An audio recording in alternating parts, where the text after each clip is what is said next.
సికింద్రాబాద్ ఉజ్జయిని మహంకాళి అమ్మవారి బోనాల జాతరలో సోమవారం జరిగిన రంగం భవిష్యవాణి నగరవాసుల్లో తీవ్ర ఆందోళన రేకెత్తిస్తోంది. మాతంగి స్వర్ణలత ద్వారా వెలువడినటువంటి అమ్మవారి మాటలు వినగానే భక్తుల్లో మౌనం, భయం రెండూ ఒకేసారి కమ్ముకున్నాయి. ఈ ఏడాది భారీ వర్షాలు కురుస్తాయని, ఆ వరదల్లో ప్రజలు కొట్టుకుపోయే పరిస్థితి కూడా ఏర్పడుతుందని అమ్మవారు హెచ్చరించారు. ప్రాణ నష్టం, అగ్ని ప్రమాదాలు కూడా సంభవించే అవకాశం ఉందని కూడా భవిష్యవాణిలో పేర్కొనడం జరిగింది.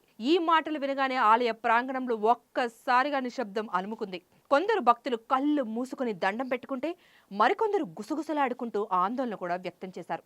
గతం గుర్తొచ్చిన క్షణం.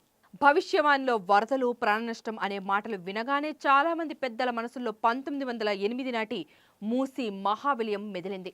ఆ ఏడాది సెప్టెంబర్లో వచ్చినటువంటి వరదలు నగరాన్ని అతలాకుతలం చేసి వేలాది మంది ప్రాణాలు బలిగొన్న సంగతి అందరికీ తెలిసిందే. తరతరాలుగా చెప్పుకునే ఆ చేదు జ్ఞాపకం ఈ కొత్త హెచ్చరికతో మళ్లీ కళ్ల ముందు కదలనట్టు అనిపించిందని కొందరు వృద్ధ భక్తులు చెప్పుకున్నారు. అదే సమయంలో ఇటీవలి కరోనా మహమ్మారి కాలం కూడా చాలా మంది మనసుల్లో మెదిలింది.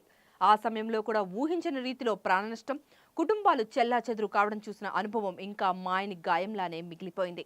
కుంభవర్షాలు, ప్రాణనష్టం అనే మాటలు వినగానే ఆ రోజులు గుర్తొచ్చి కొందరు కంట తడి కూడా పెట్టుకున్నారు. భక్తుల్లో మిశ్రమ భావోద్వేగాలైతే ఈ భవిష్యవాణిని కొందరు భయంతో కాకుండా అప్రమత్తతతో తీసుకోవాలని సూచిస్తున్నారు. బోనాల సాంప్రదాయంలో అమ్మవారి మాటలు హెచ్చరికలుగా, జాగ్రత్త పడమని చెప్పే సంకేతాలుగా భావించడం ఆనవాయితీయే. తన విగ్రహ ప్రతిష్ఠ 6 నెలల్లో జరగకపోతే మరింత ప్రాణ నష్టం తప్పదని అమ్మవారు హెచ్చరించిన మాటలు భక్తుల్లో మరింత భయాన్ని పెంచాయి. నా విగ్రహ ప్రతిష్ఠ చేస్తానని మాట తీసుకుంటున్నారు కానీ మీరు మాత్రం చెయ్యట్లేరు. మీరు అధికారులు మాత్రం ఇది ఆధ్యాత్మిక సాంప్రదాయంలో భాగమేనని, అయినప్పటికీ ముందు జాగ్రత్త చర్యలు తీసుకోవడం చాలా అవసరమని పేర్కొంటున్నారు. ఇప్పటికే నగరంలో వర్షాలు మొదలవడంతో జలమండలి, జీహెచ్ఎంసీ భాగాలు ముందస్తు ఏర్పాట్లపై దృష్టి సారించినట్టు కూడా తెలుస్తోంది. విశ్వాసం, భయం మధ్య నగరం బోనాల జాతర ముగింపు ఘట్టమైనటువంటి రంగం ప్రతి ఏటా నగర ప్రజల నమ్మకానికి ప్రతీకగా నిలుస్తోంది. అయితే ఈసారి వెలువడిన హెచ్చరికలు గత చేదు అనుభవాలను గుర్తు చేస్తూ భక్తుల మనసుల్లో లోతైన ముద్ర వేశాయి.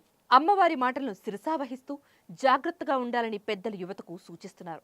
కానీ ఇది ఇలా ఉండగా అమ్మవారి ఆశీస్సులతో నగరం ఎప్పుడూ కూడా సురక్షితంగా ఉంటుందన్న విశ్వాసం భక్తుల్లో సజీవంగా నిలిచి ఉంది. Please subscribe to the channel and download the Politicos app from the links in the description.